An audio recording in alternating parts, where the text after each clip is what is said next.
This video we're going to create Scatterplots in Google Data Studio using the Google Analytics example dataset. So let's dive right into our report. To create a Scatterplot, we can simply insert another chart by clicking here on Add a Chart and then scroll a bit down to Scatter and Bubble Charts. So let's pick one of the two. So in this case, I'll pick a bubble chart. And you see that Google Data Studio automatically fills it in with a couple of metrics. So on the x-axis, so down here we have new users, and then on the y-axis we have page views. So we're representing page views per new user, and then the size of the bubble represents the users. So the cool thing with these bubble charts and Scatterplots is that you, instead of two axes, which you have with pie charts or time series charts or column charts, here you actually have three different axes. So it gives you a third dimension, which is quite handy. So in this case, I don't want to use the dimension page title, but I actually want to look into regions. So geographic regions. So this would then answer the question in what region we have the most new users and page views. So page views per new users.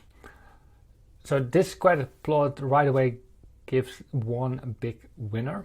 So to see which one that is, we have to click on View and then hover on it, and we see California.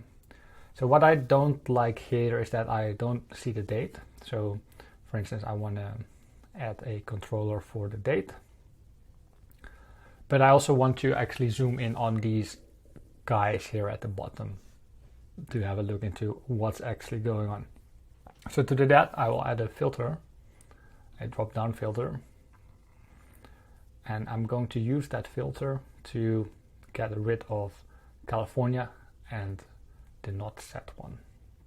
So now all of a sudden I have a better overview, and I might decide to actually filter it down even further to see only new users below 1500 actually. So you can also use the date range. So if we want to say, for instance, this quarter, it automatically will filter or sort that data as well. Okay, so let's have a look into these smaller guys and see what's going on there. One thing that I find a bit hard to do is actually see what is what. So I have to hover on to see this is Virginia, and the second up is New York, and then down here we have England, and then Texas, and Ontario. So one thing we can do is select the bubble chart and then go into the styling, and at the top say show data labels. So that way we have the name in there, and we can also decide to change the size a little bit to make it bigger or smaller, and we can change colors if we would wish to do so. So let's say we want to change the bubble color to what region it is, so each region gets its own color.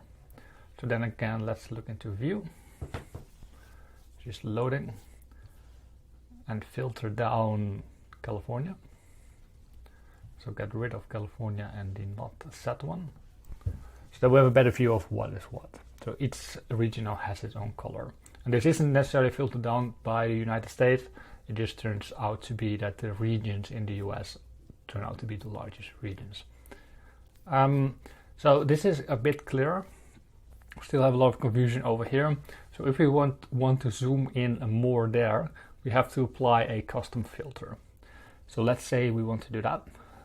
Then in the bottom of our bubble chart, we can add a filter. So if we select the chart, let's see if it's loading. Yes. So if we select the chart and then go into the sidebar, we should see the data there. So it's just still loading. There we go. And within the data, there is an opportunity to add a filter. So let's get rid of that. Add a filter. Create a new filter at the bottom. And then we're going to call this filter new users less than 1.25k. So exclude, select the metric of new users that are greater than 1250. Let's save that and see what happens. So it's just loading, give it a second. Data oftentimes gets a bit slower when you have long data ranges. So I suggest to keep the data ranges generally smaller, so weekly or monthly. That makes it just much faster to fetch that data. So if we then zoom in, click on view, we already see that it's getting better and better.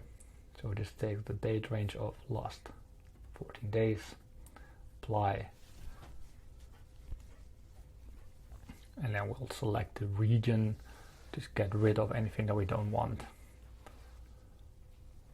Let's see if it's loading. Perfect. So then we might say, okay, we want to get rid of the bigger ones. So Texas, Ontario, Virginia, England, and New York. And then see if that scatter plot even becomes more insightful on the smaller bubbles. So let's just give it some seconds to load again. There we go. So now we already can see much better what's going on here in the bottom and kind of figure out which ones are bigger or not. So this is just to give you an example of how you can filter this data down, how you can use these drop-down filters as well as static filters that apply consistently on the whole view. You work with date ranges, change the colors, change the axis. So I hope this is helpful, especially if you're in need of a bubble chart. So let me know if you have any questions on this to get into more detail. Happy to do so, and otherwise I'll see you in the next video.